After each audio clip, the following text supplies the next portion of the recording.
Hey, Mike here. I just wanted to let you know that you can listen to Dark Poutine early and ad-free on Amazon Music, included with Prime.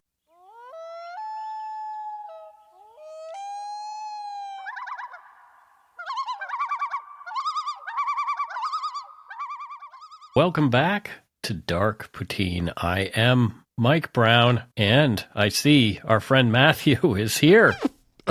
My stepfather texted me the rugby results, and I haven't watched the game yet. Oh, no. Why do people do that? He thought I was watching it at the same time, so he was like, oh, no. Oh, no. Oops. Oopsie. Yeah, people just assume that, oh, you've got to be watching it live. It's important to you, too. Well, maybe I'm recording it. I was, but I had to put it on pause because I had a meeting before this. Yeah. And then it was like, hey-ho. How are you doing? It's your first episode back since the big... Oh, is it? Choppy chop. Yeah, it's uncomfortable. Yep. I'm walking with a cane. Okay, that's fun. I'm wearing a diaper. Oh, that's even more fun. I'm doing kegels as we speak. I have to Kegels? retrain myself. Oh, no. I hear back from the doctor on pathology reports on Monday. Okay, well... It's a big day on Monday, so wish me luck. Everything is crossed. My fingers, my legs, Your eyes. My eyes are crossed. The views, information, and opinions expressed during the Dark Poutine podcast are solely those of the producer and do not necessarily represent those of Curious Cast, its affiliate, Global News, nor their parent company, Chorus Entertainment. Dark Poutine is not for the faint of heart or squeamish. Listener discretion is strongly advised. We're not experts on the topics we present, nor are we journalists. We're two ordinary Canadian schmucks chatting about crime and the dark side of history. Let's get to it. Put on your toque, grab yourself a double-double and a Nanaimo bar. It's time to scarf down some Dark Poutine. You are responsible for obtaining and maintaining at your own cost all equipment needed to listen to Dark Poutine. Dark Poutine can be addictive. Side effects may include, but not be limited to, pausing and questioning the system, elevated heart rate, pondering humanity, odd looks from colleagues as you laugh out loud at work, family members not into true crime worrying about you. Positive side effects may include some perspectives and opinions that you disagree with, as well as some wokeness and empathy. If you don't think Dark Poutine is for you, consult your doctor immediately.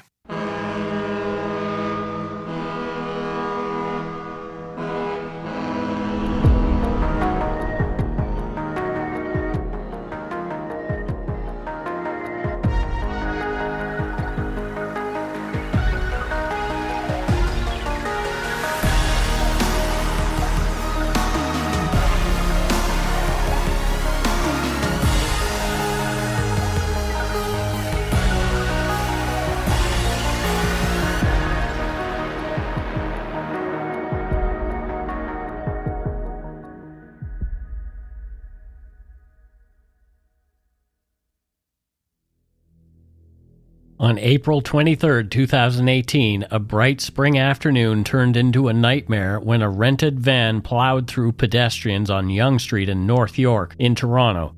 In just minutes, 10 lives were tragically lost and 16 others were severely injured. One of those later passed away from her injuries, bringing the death toll to 11.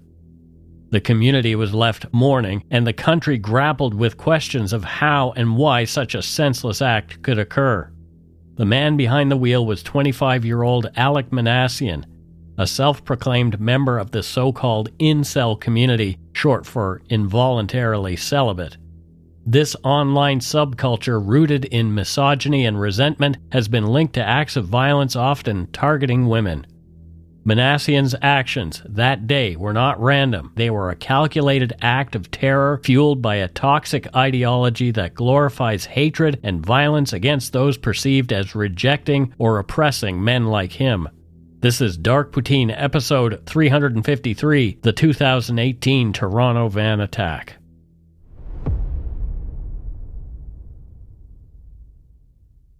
April 23, 2018 began as an unremarkable Monday in Canada's largest city, with residents going about their routines under sunny skies. Morning headlines that day included updates on typical city events, transit, weather, and coverage of the Blue Jays' recent loss to the Yankees. The big news was Game 6 of the first round of the NHL playoffs between the Leafs and the Boston Bruins scheduled for that evening. Security measures had been heightened around Air Canada Centre in anticipation of the game, which was a potential elimination game for the Leafs that night. They won, but went on to lose the series. It was a beautiful afternoon, a picture-perfect day, the kind that draws people outdoors after a long winter. The North York City Centre area along Yonge Street was alive with activity. The sidewalks were crowded with pedestrians enjoying the unseasonably warm weather. The streets were bustling with life, a microcosm of Toronto's vibrant and diverse community. The air carried sounds of urban life, conversations, distant car horns, and the hum of traffic.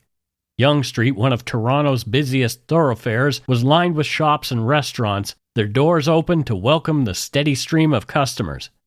Civic spaces like Mel Lastman Square offered a place for people to relax under the bright sky. It was an ordinary Monday afternoon in a city known for its inclusivity and safety at the time. Mike, have you been to this part of Toronto? Yeah, I have. It's nice. Yeah. It's really nice. It's a great place, great shops and cafes. I've walked it so many times. And of course, I never imagined that this place so full of life could so suddenly and violently be turned into a place of death. Like when you walk down the street, you just never imagine something like this would happen. No, you definitely don't. Right? It's just so random. Yeah, it's like when something happens in a place that you know so well, it gives you a different feeling the next time you go there. But beneath the surface of this ordinary afternoon, something sinister was unfolding. Unbeknownst to the unsuspecting crowds, a 25-year-old man named Alec Minassian was preparing to unleash unimaginable horror. Earlier that day, he had rented a white Ryder Chevrolet Express van for a deadly purpose. As he drove toward Yonge Street, his mind was consumed by a toxic ideology rooted in the online incel community, a world of bitterness, misogyny, and violent fantasies. At approximately 1:27 p.m., Minassian's van mounted the sidewalk at the Yonge Street and Finch Avenue intersection. The white van accelerated, plowing into unsuspecting pedestrians.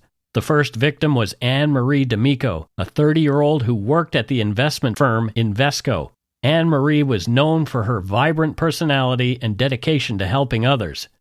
She had just left her office for a lunch break when she was struck and killed instantly. Her death sent shockwaves through her workplace and community where she was beloved for her kindness and passion for philanthropy. Moments later, the van continued southbound on Yonge Street, leaving a trail of destruction in its wake. Dorothy Sewell, an 80-year-old grandmother, was walking along the sidewalk when she was struck. Dorothy was a beloved member of her community, known for her warmth and generosity. Her death left her family and friends heartbroken as they remembered her as a pillar of strength and love. Rocco Signielli was a witness to the attack. He described the chaos as the van zigzagged along the sidewalk. Quote, "I heard screaming, yelling. I turned back and saw this truck. He just kept on going. I saw there were people lying on the ground. I saw they were doing heart compression. And I saw 2 people dying right here in front of me." End quote. As the van sped down Yonge Street, panic erupted. Pedestrians screamed and scrambled for safety, but the attack was so sudden that many had no time to react. Chul Min Eddie Kang, a 45-year-old chef and father, was walking to his restaurant when he was struck and killed. Eddie was a hard-working man who had immigrated to Canada from South Korea in search of a better life. He was known for his dedication to his family and his dream of opening his own restaurant. His death left his wife and 2 young children devastated. Nearby, Ji-Hung Kim, a 22-year-old international student from South Korea, was also killed. Ji-Hun had come to Canada to study at Seneca College and was walking to meet friends when the van struck her. Her dreams of building a future in Canada were tragically cut short, leaving her family and classmates mourning. The van continued its deadly path, striking more victims as it barreled down the sidewalk. Geraldine Brady, 83, was out for a walk when she was hit. Geraldine was a mother and grandmother who lived a full life, but her sudden death left her family grappling with the senselessness of the attack. She was remembered as a loving and caring woman who always put others first.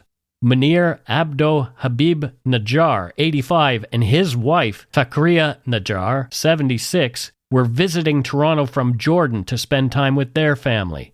The couple was walking hand in hand when the van struck them. Munir, a retired engineer, and Farike, a devoted grandmother, were known for their close bond and love for their family. Their deaths left beloved ones heartbroken, as they had been looking forward to celebrating their 60th wedding anniversary later that year. As the van continued on its rampage, bystanders and first responders sprang into action. One witness, a delivery driver named Ali, attempted to stop the van by honking his horn and shouting at Minassian. Others rushed to help the injured, performing CPR and comforting those in shock. The bravery of these individuals stood in stark contrast to the senseless violence of the attack. Alec Shaker recounted seeing the van moving at high speed and hitting pedestrians one by one. Quote, "All I could see was just people getting knocked out," he told CTV, describing the sheer number of victims scattered across the scene. Michelle Kelman, who was walking along Yonge Street with her friend Andrea Braden, 33, recalled hearing screams before seeing bodies flying through the air. The van sped past her without making contact, but when she turned around, her friend Andrea had disappeared. Quote, "I couldn't find her body for a while. There were a few around," she said tearfully. Andrea, a mother of two, was known for her love of nature and dedication to her family. Her death left her husband and children devastated as they struggled to come to terms with the loss of a woman who had been the heart of their home. By 1:31 p.m., the van had traveled nearly 2 kilometers along Yonge Street, leaving a trail of destruction in its wake. The final victim of the attack was Butis Renuka Amarsinga, 45, a single mother and healthcare worker. Renuka had immigrated to Canada from Sri Lanka and was known for her hard work and dedication to her son. Her death left her community in mourning as they remembered her as a selfless and caring individual. Dion Fitzgerald was walking to lunch when he encountered the attack's aftermath. Quote, "I saw the first body. It was an older man on the ground," he said. As he moved further along Yonge Street, he came across more victims, some alive but grievously injured, and others already dead. Quote, "There was a lot of blood. One woman's legs were mangled. I had never seen flesh torn apart like that," he recalled. This is really hard to handle. So, Mike, you just went from 127 to 131. Right.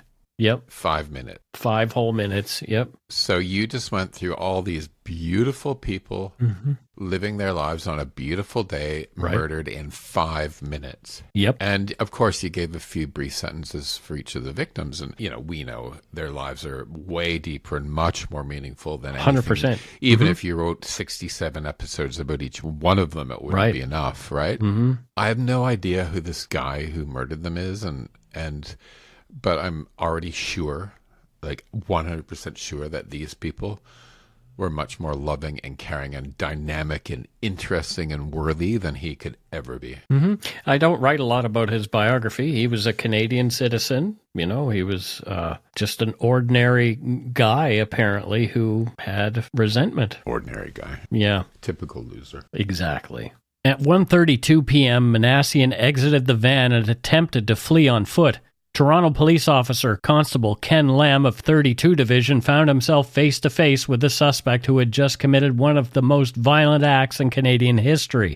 As Lamb arrived at the scene, he encountered Alec Minassian standing beside a white van with front-end damage. The following tense standoff was captured on video, revealing a dramatic exchange between Lamb and Minassian.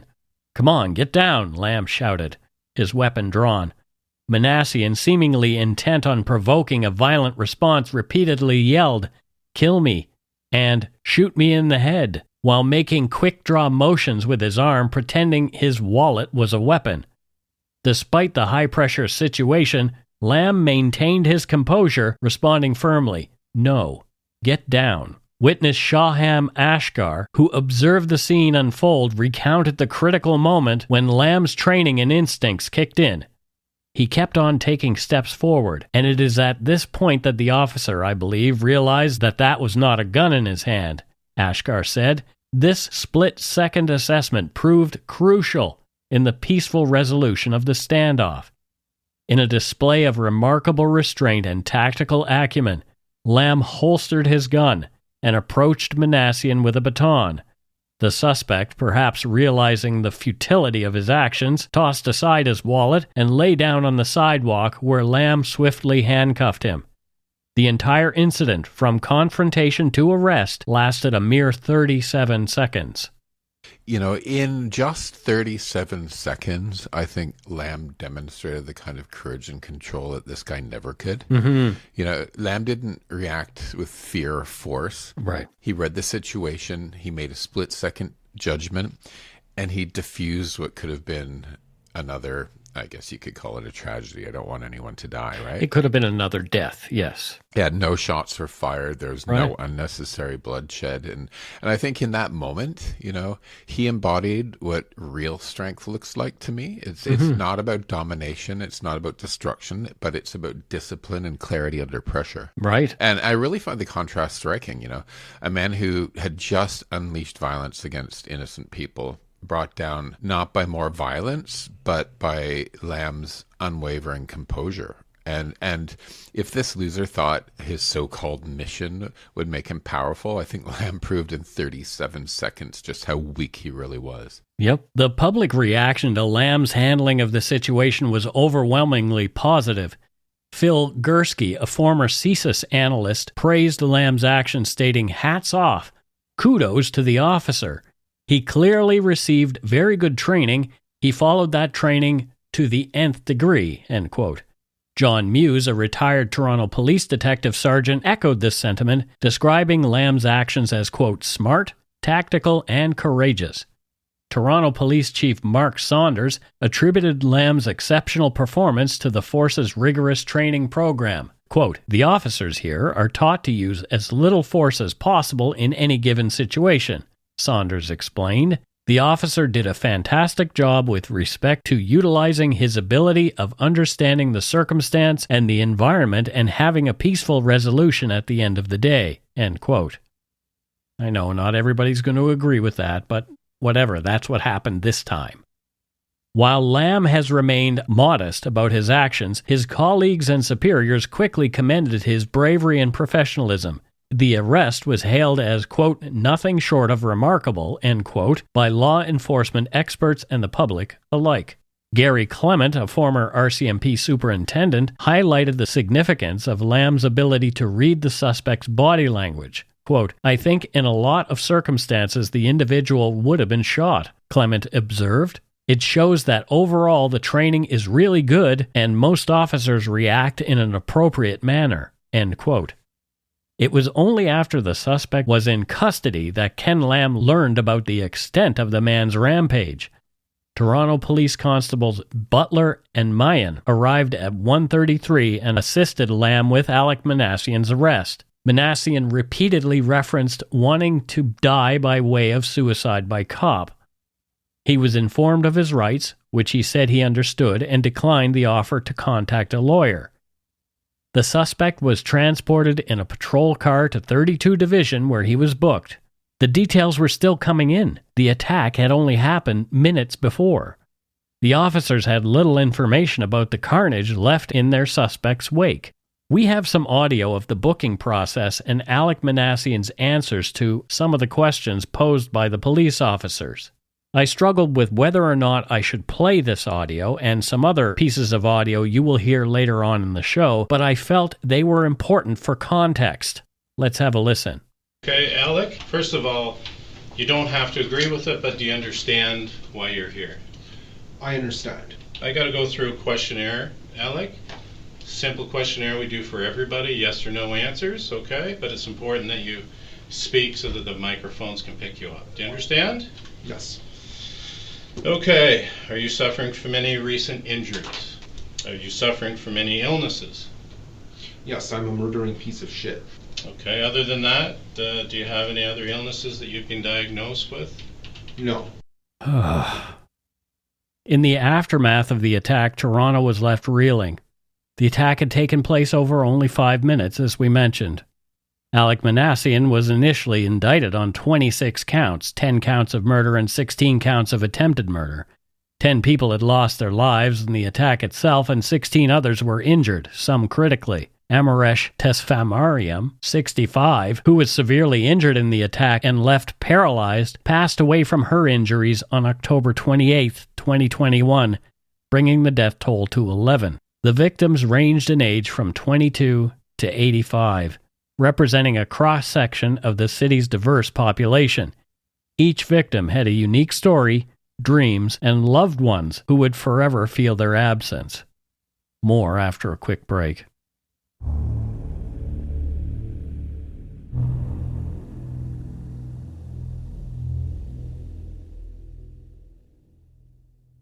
And we are back. Matthew, you have some thoughts, I presume? Mike, I don't know why, I opened today's script last night, Mm-hmm. and I was going to work on it, and I read the title, and I just put it away because I couldn't deal. I kind of figured, yeah. So I got up this morning, and I was like, oh, this one's going to be a slog. This is tough. Yeah. And, I know that you need to talk a bit more about who this guy was and what his rationale was, Mm-hmm. but for some reason I find it really difficult to hear this, and I might plug my ears for parts of this. Right. Right. I don't actually even want to hear his name. I have zero interest in his name, or the face, or the self-pitying garbage that fueled the attack. Mm-hmm. And God, I just don't want another deep dive into some online cesspool of men who are too fragile to face rejection and too cowardly to take responsibility for their own failures, because that's what these guys are, right? This wasn't an ideology. It's entitlement turned violent. And the last thing I want to do is waste breath giving this loser's warped worldview any legitimacy.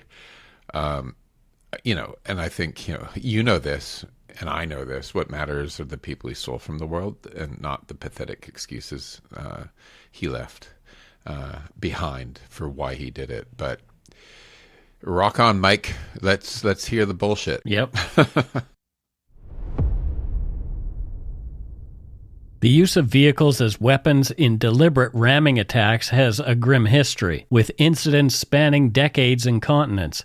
Before Alec Minassian's deadly 2018 Toronto van attack, which killed 11 and injured 15, numerous high-profile cases shaped this violent trend. One of the earliest recorded incidents occurred in 1973 when Olga Hepnarova drove a truck into a crowd in Prague, killing 8 people and injuring 12. Hepnarova, a distraught individual, claimed her attack was an attack of revenge against society. Similarly, in 1983, Douglas Crabb used a Mack truck to ram into a crowded bar at the base of Uluru in Australia, killing 5 people and injuring 16. Personal grievances rather than ideological motives often drove these early attacks. The tactic evolved significantly in the 21st century, becoming a preferred method for both terrorists and lone actors. In 2006, Mohammad Reza Taheriazar deliberately drove an SUV into a crowd at the University of North Carolina, injuring 9 people in what he described as an act of jihad. The 2008 Jerusalem front-end loader attack and the 2016 Nice truck attack further demonstrated how vehicles could be weaponized to cause mass casualties. The latter killed 86 people during Bastille Day celebrations and remains one of the deadliest vehicle ramming attacks ever recorded. After Minassian's attack, vehicle ramming incidents continued to proliferate globally. The 2021 Waukesha Christmas parade attack in Wisconsin killed 6 and injured 60 when Darrell Brooks drove through a festive crowd. More recently, in December of 2024, a Saudi citizen rammed into a Christmas market in Magdeburg, Germany, killing 6 and injuring over 200.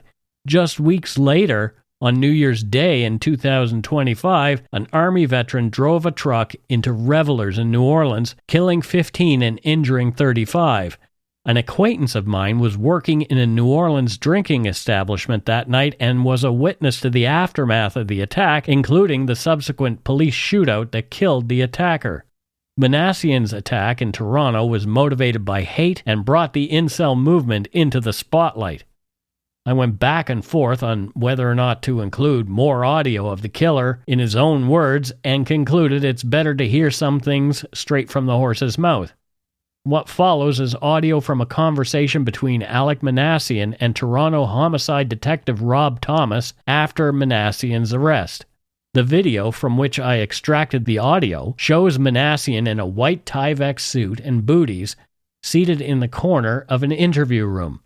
They do that because his clothing is evidence and it's been removed. His demeanor seems calm and relaxed, although he claims to feel slightly shaken by the day's events. Detective Thomas faces him as he begins to ask Minassian about his motivations, incel ideology, and its history. Minassian's answers are shocking but coherent as he confesses, explaining the definition of an incel. Thomas asks Minassian to explain the incel movement, and Minassian obliges, calling what he did a beta uprising. Here's the audio. So explain to me this movement. What's this movement about? It's basically a movement of angry incels, such as myself, who are unable to get laid. Therefore, we want to overthrow the Chads, which would force the Stacys to be forced to reproduce with the incels. Right, okay. When you say incels?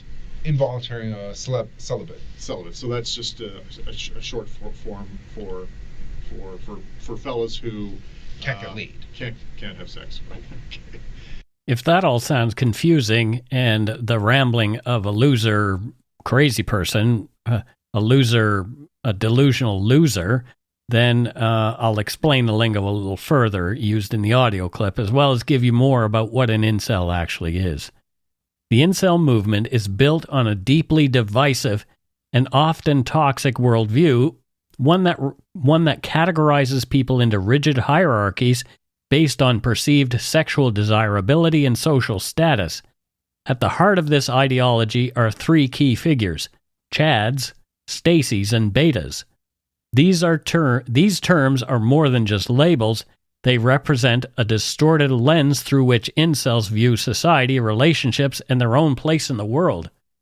Each term carries a weight of resentment, envy, and anger, fueled by a narrative of victimhood and in some cases justifying acts of violence. In the incel imagination, Chads, the alpha males, are the apex predators of the dating world. They are the tall, muscular, and effortlessly charismatic men who seem to glide through life with ease. Chads are the ones who dominate social spaces, attracting the attention of women without even trying. To incels, Chads represent everything they are not: confident, successful, and sexually desirable. But this admiration is laced with bitterness, of course. Incels see Chads as the gatekeepers of romantic and sexual opportunities, hoarding the affection of women and leaving little for anyone else. This resentment often spirals into outright hostility, with some incels viewing Chads as enemies who must be dethroned or even eliminated to level the playing field. If Chads are the kings of the incel hierarchy, Stacys are the queens. Stacys are the stereotypically beautiful, glamorous women who incels believe only have eyes for the Chads. They are portrayed as shallow, status-conscious, and dismissive of men who don't meet their high standards. To incels, Stacys are both objects of desire and sources of frustration. They represent the unattainable ideal, the women who reject them outright in favor of more attractive dominant men. This rejection is often interpreted as a personal slight, fueling feelings of inadequacy and anger. In the incel worldview, Stacys are complicit in their suffering, perpetuating a system that marginalizes less attractive or socially awkward men. This blame can escalate into misogynistic rhetoric, with some incels advocating for violence against women as a form of retribution. At the bottom of the incel hierarchy are the forgotten men, the betas. Minassian saw himself as a member of this group, men who are seen as less attractive, less confident, and less successful in the dating world. Betas are the antithesis of Chads. They are the ones who struggle to form romantic or sexual relationships, often feeling invisible or rejected by women. Incels identify strongly with this category, seeing themselves as victims of a society that values physical attractiveness and social dominance above all else. The term beta is often used with a sense of resignation or self-loathing, but it can also carry an undercurrent of defiance.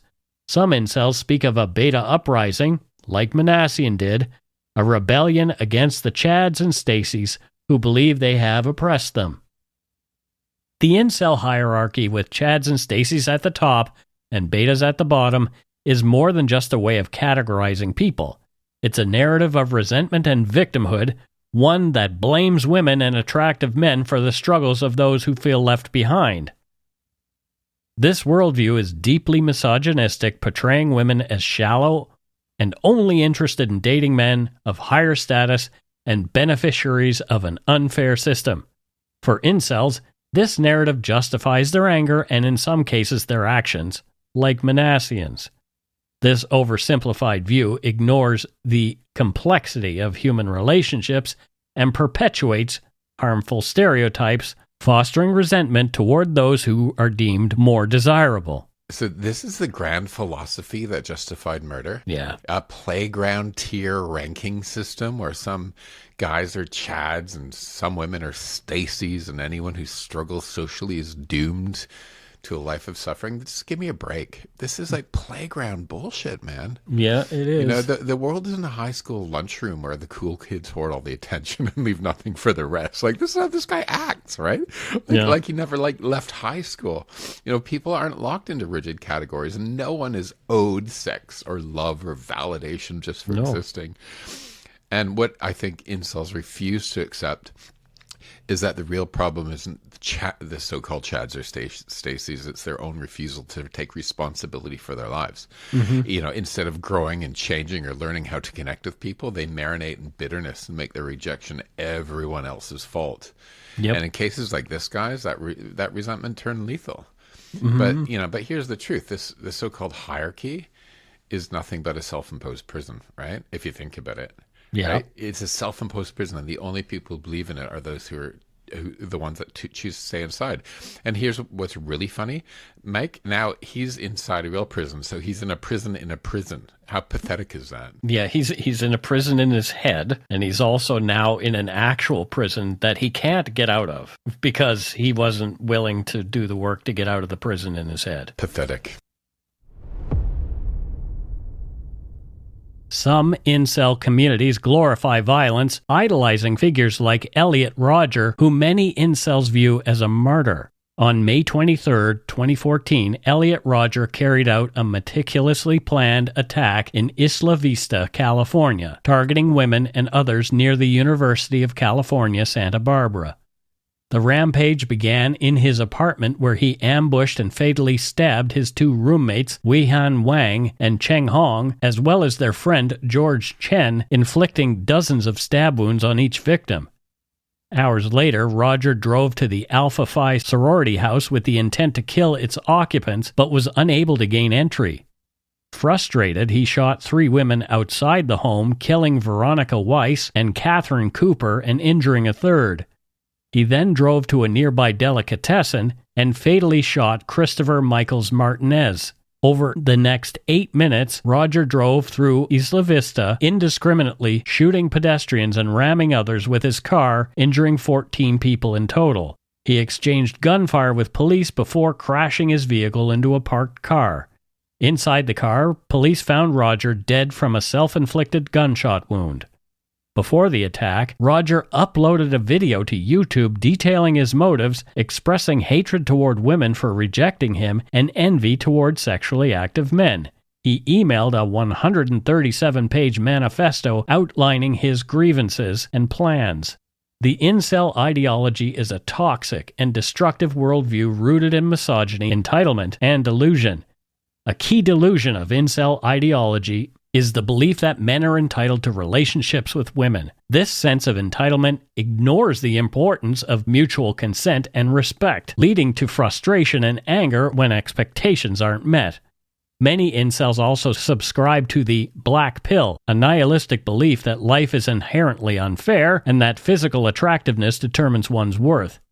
This fatalistic mindset discourages personal growth and fosters hopelessness, often leading to depression or suicidal thoughts.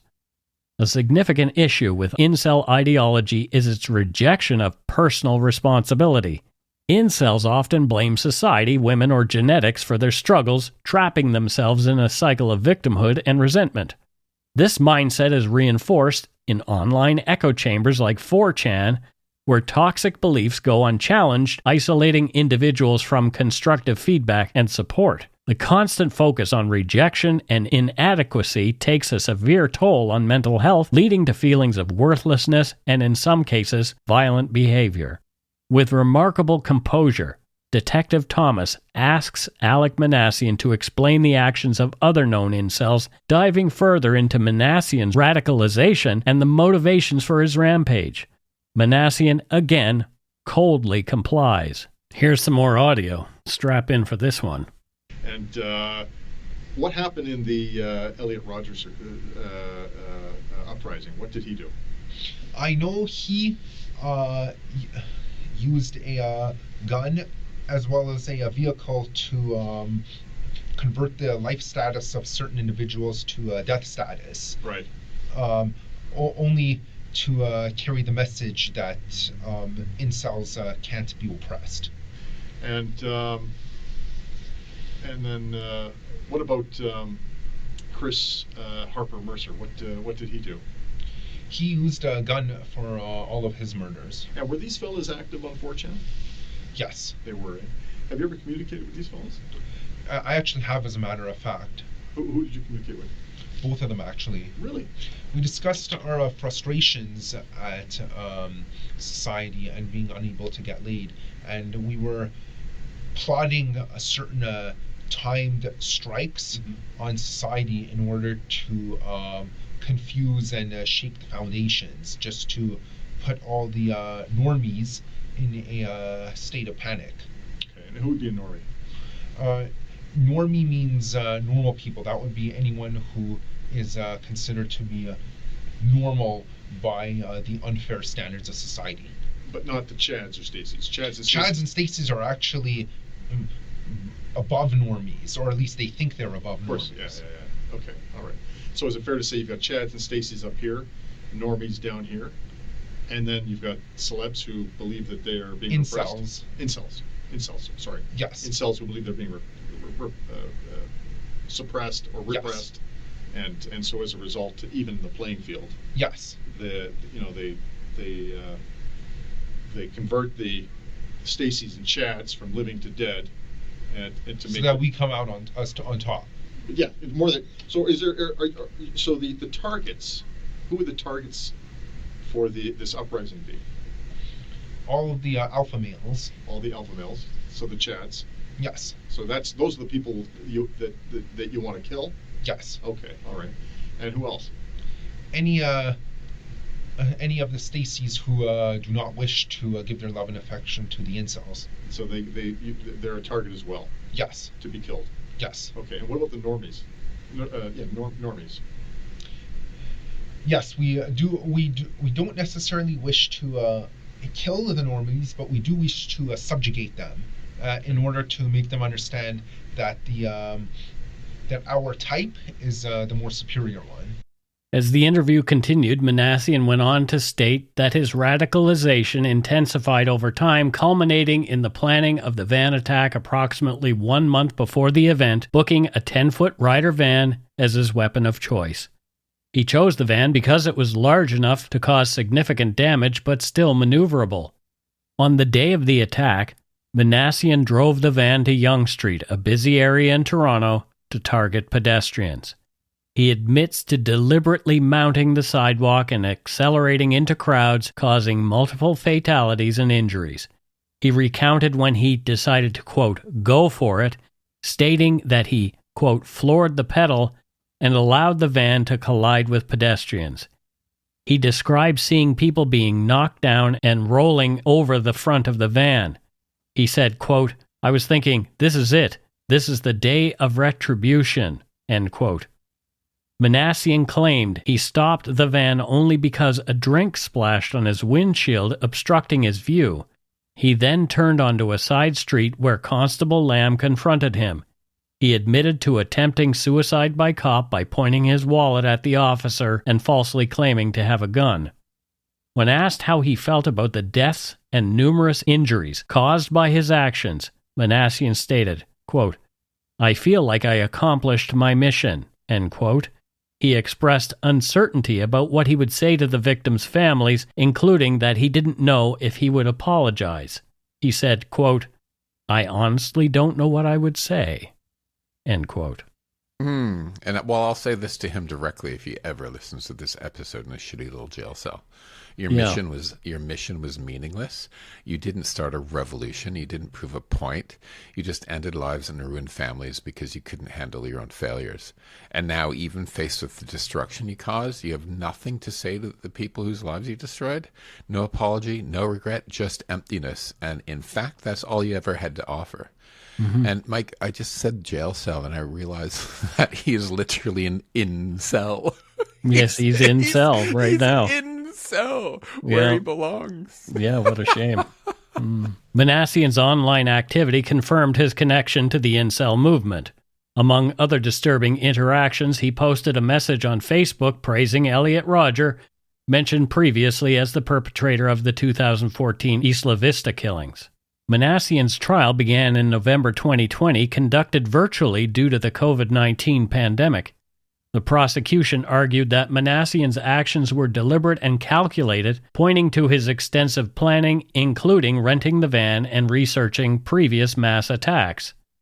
They emphasized that his connection to the incel movement and his desire for notoriety were primary motivators. Led by lawyer Boris Bytensky, Minassian's defense team argued that his autism spectrum disorder played a significant role in the attack. They claimed that Minassian's ASD impaired his ability to understand the moral wrongfulness of his actions, a key factor in determining criminal responsibility under Canadian law.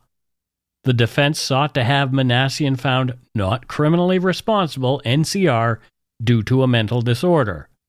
This verdict would have resulted in his confinement to a psychiatric facility other than prison. The defense's argument, of course, sparked significant controversy. Critics argued that linking autism to violent behavior was stigmatizing and misleading. Autism advocates and experts emphasize that ASD does not predispose individuals to violence and that such a defense could perpetuate harmful stereotypes. As Dr. Kevin Alderson, a psychologist and autism expert, stated to CBC News in 2020, quote, "Autism does not cause people to commit violent acts.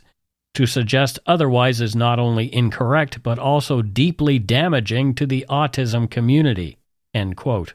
Yeah, I mean, this defense isn't just morally, it just isn't just legally weak, it's morally bankrupt, right? Yeah, it's not a good one. It wasn't about truth. It was about manufacturing an excuse. That's what they're doing, right? Mm-hmm. They're trying to shift responsibility away from this loser's choices and onto a diagnosis that had nothing to do with his actions. Right. And I think, in doing this, it risks smearing an entire community.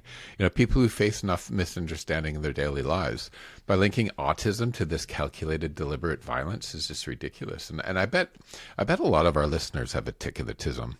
And sure. all those people are good eggs, right? And I bet they were outraged by this. A lot of us have neurodiversities, Or I mean, as Matthew calls it, a tick of the tism. Yeah, tick of the tism. But yeah. It is what it is. Yeah, honestly, dude, people who are neurodiverse, I absolutely love. Like, they're such interesting people. They're such interesting people. Me and my weird ADHD-ness. Oh, dear. The defense's strategy drew strong reactions from the family of the victims, many of whom viewed it as an attempt to evade accountability. And that's exactly what it appears to have been. According to the Toronto Star in 2020, Catherine Riddell, whose sister Anne-Marie D'Amico was killed in the attack, expressed her frustration, saying, quote, "This was a calculated, premeditated act of terror. To blame autism is an insult to everyone who lives with the condition and to the memory of those we lost." End quote. Legal experts also weighed in on the challenges of the defense's argument. Criminal defense lawyer Daniel Brown noted to Global News that while mental health can be a factor in criminal cases, proving that ASD alone negates criminal responsibility is exceptionally difficult. Quote, the defense would need to show that Minassian's autism prevented him from understanding the nature and consequences of his actions. Given the planning and deliberate nature of the attack, that's a very high bar to meet. End quote. In March 2021, Justice Anne Malloy of the Ontario Superior Court delivered her verdict. She rejected the defense's argument that Minassian was not criminally responsible due to ASD, stating that while he may have difficulty with social interactions, he understood the consequences of his actions. Quote, Mr. Minassian knew what he was doing was wrong. He knew it was morally wrong, and he chose to do it anyway, Justice Malloy said in her ruling. Minassian was found guilty on all counts, 10 counts of first-degree murder and 16 counts of attempted murder. First-degree murder convictions in Canada carry an automatic life sentence with no possibility of parole for 25 years. In sentencing Minassian, Justice Malloy emphasized the gravity of his crimes and the profound impact on the victims and their families. Quote, the lives of so many people were shattered by the actions of one man. The pain and loss caused by this attack are immeasurable. End quote. The verdict was met with a mix of relief and sorrow from the victims' families. While many were grateful that Minassian was held accountable, they also expressed the enduring pain of their loss. Behnaz Yazdanfar, whose mother, Soy Chung, was killed in the attack, told the Toronto Star, quote, no verdict can bring back our loved ones, but today we feel that justice has been served. End quote. Autism advocates also welcome the verdict as it rejected the stigmatizing notion that ASD is linked to violent behavior. Margaret Spoelstra, executive director of Autism Ontario, stated to Global News, quote, this ruling reaffirms that autism is not an excuse for violence. We must continue to challenge harmful stereotypes and support individuals with autism in positive ways. End quote. And that's it for Dark Poutine episode 353, the 2018 Toronto van attack.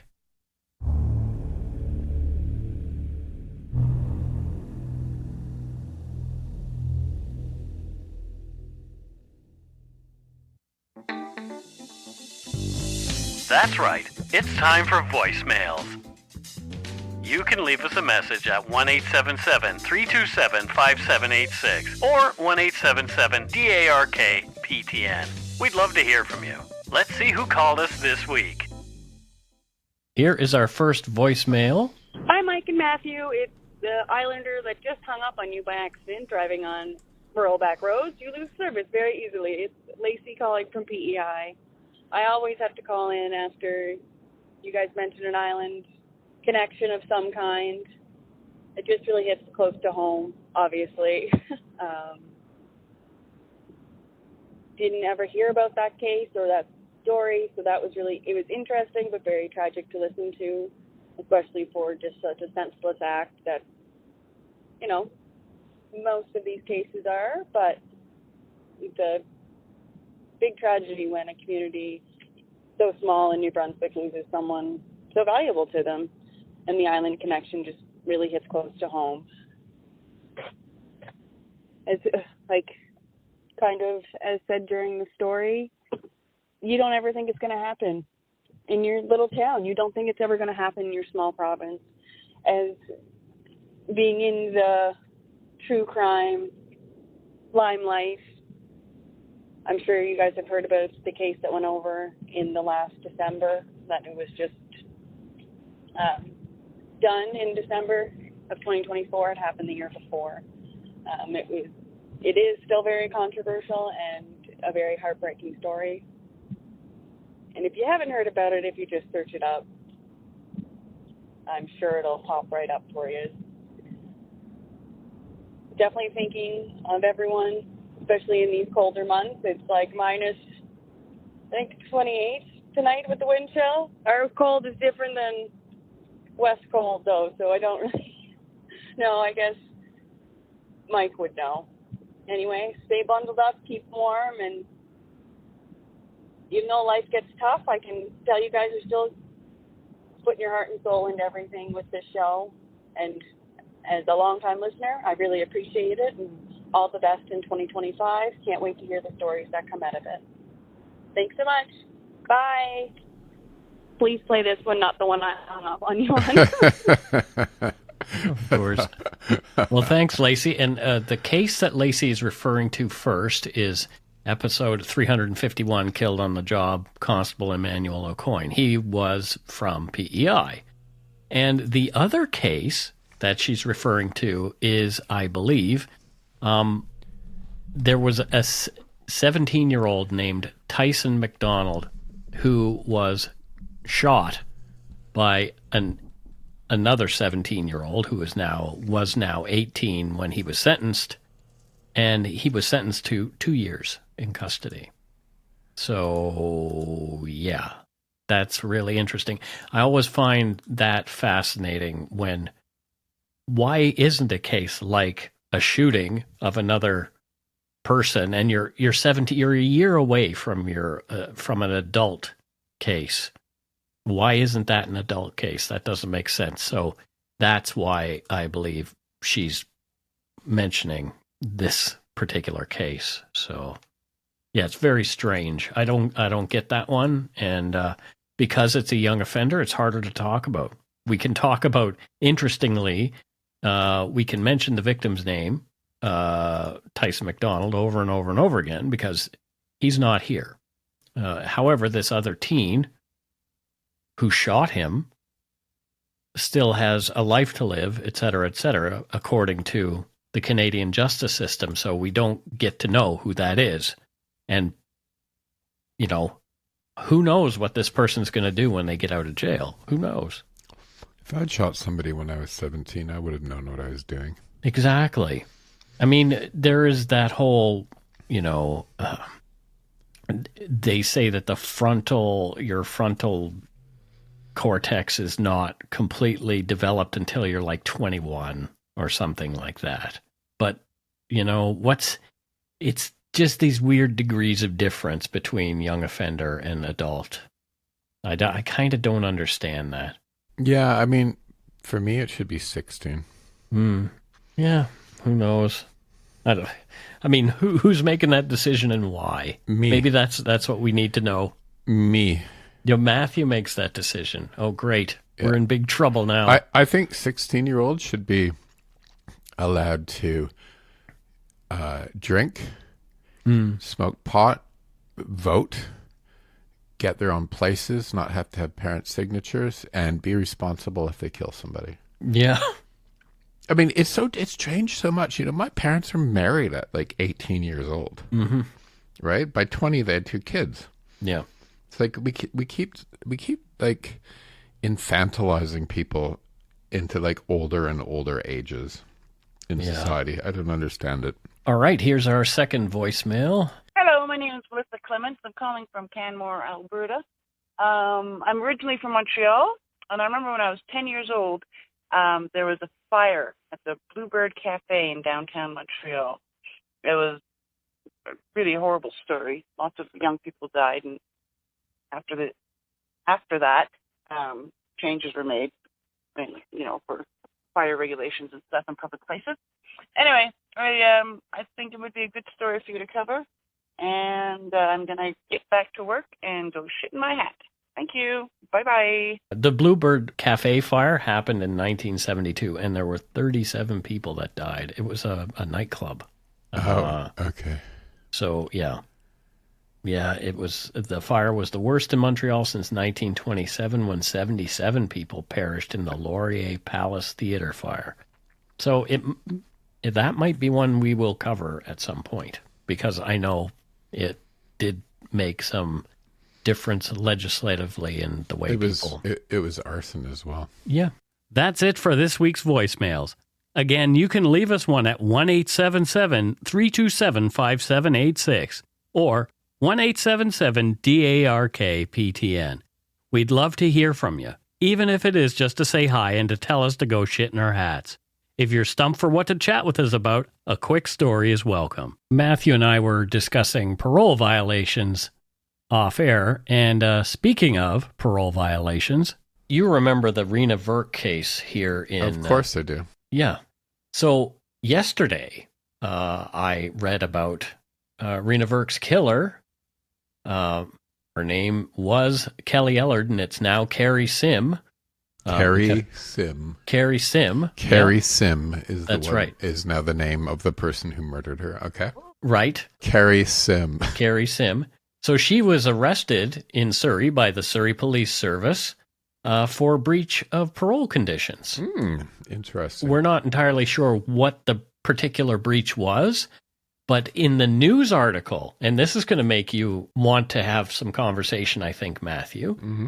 In the news article, they said, okay, here's the list of conditions. It was do not contact Rena Verk's family, no drugs, no alcohol, no weapons, and report all relationships. So those are the conditions. They're not saying which condition was breached. Right. Why? Why do you think that is, Matthew? I don't know. Because Kelly Ellard, or Carrie Sim, as she's called now, needs to release that information. Why? I don't know. That's the Canadian Parole Board has decided that. Why? That yeah. So the rights of the privacy rights of a criminal, someone who is convicted, she is under a life sentence because of what she did. She has more rights than Canadians to know. Well, Kelly Ellard now calls herself Carrie Sim, and stick with Dark Poutine. We will make sure we let you all know whatever name she's going by in the future as well. Right. Anyway, that's just ridiculous. Another example of the Canadian justice system just with its head up its firmly bum. Up its bum. Yeah, exactly. It's on to Patreon and Donut Money donors. And first up, we do have a we do have a new patron, and her name is Karen Phillips. I don't know where Karen's from or what she does, but she's one of the good Karens, not one of the bad Karens. We can assure you of that. Yeah. Yeah, I feel bad for people who were named Karen with this sort of stupid Karen thing. You know, they should actually choose a name like Carrie Sim instead of Karen. Right. Yeah. Interesting.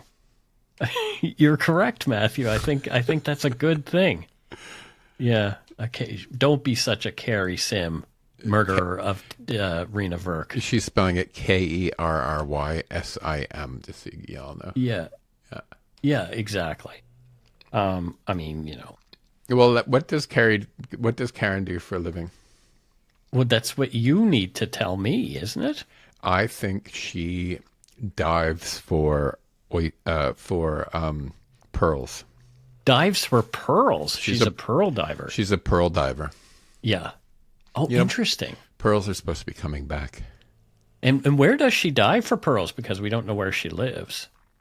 Pearlandia. Pearlandia. Oh, well, that sounds like a very fun place. Wouldn't you love to live? Imagine living in a place where buildings, the outside of buildings, are covered in pearl. Wouldn't that be beautiful? Would be interesting. Yeah. Well, thank you so much, Karen. Next up, we have our good friend Stephanie Bales sending some donut money, and Stephanie says, "Donut money, go shit in your hats." And then she has a little hat emoji with a laughing emoji. Yeah. Is there a poop emoji as well? There's no poo, but whatever. Did you know I read an article that said Canadians use the poop emoji more than any other country? That doesn't surprise me because we are funny. But okay, so Stephanie, where do you think she lives and what does she do, Matthew? I think she lives on a 2,000-acre farm in southwestern Ontario. Okay. Yeah. All right. And so she's a farmer? She runs the farm. Well, there you go. I made a good guess. I'm just picturing her there. Southwestern Ontario, summertime, it was my childhood, right? And yeah. Just thinking of the fields right now. It's a lot of it is much more built up than in the 70s when I was a kid, but just the fields and the farms. And it was quite a quaint place to live. Yeah. Yeah. As I look at the city. Yeah, Bridgewater, you just drive a little outside of the town and you're in fairly rural areas. My grandmother was from a place called Northfield, and it's really nice. Our backyard, where our backyard ended, it started as farmers' fields. There you go. And it was farm all the way down to America. Nice. Yeah. Ooh, there's a bald eagle outside my window. Oh, cool. Yeah. Well, thank you, Stephanie Bales, and say hello to your bald eagle for me. We did get an update from somebody who messaged us and gave us some donut money last time. And his name is Eugene Lewis, and I thought he was using a picture of Mike Tyson as his profile picture. Right. And he emailed me and he said, "No, that's me." And then Mike. Yeah. But yeah, and I was just like, "Oh no, I feel terrible." I feel terrible. And then he emailed me, I told him I feel terrible, and he emailed me back and he says, no, people call me Mike all the time. So I'm not the only one who has made that mistake, I guess. Well, I was thinking Mike Tyson as an emoji picture is kind of weird. Yeah. And just so you know, no, my friend, I did not see it. I probably would have noticed that it was not Mike Tyson. But it was really tiny on PayPal, so I forgiven myself for the mistake. Does he have a tattoo on his face? No, he doesn't. No. Wow, you are blind. You need new glasses, dude. Well, I definitely do. There's no question about that. Anyway, but yeah, so thanks, Eugene. Thanks, Eugene, for getting back to his buddy, and I apologize on Mike's behalf. Oh God, no, I really believe it was an honest mistake, and I appreciate that Eugene forgives me for it. I really do. People always mix me up with Brad Pitt. What?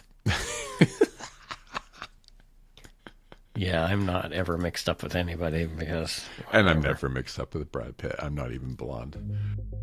Thanks to all our patrons and Donut Money donors, past and present, for your generosity. It helps to keep the show going. You can become a patron of Dark Poutine at patreon.com/darkpoutine. For a one-time donation, you can send us donut money via PayPal or interact using our email address, darkpoutinepodcast@gmail.com. If you don't already subscribe to the show, it would mean a lot if you did. You can easily find Dark Poutine on Apple Podcasts, Spotify, or wherever you listen to your favorite shows. If you haven't gotten yours yet, my 2 books are available to order via links on the Dark Poutine website or anywhere fine books are sold.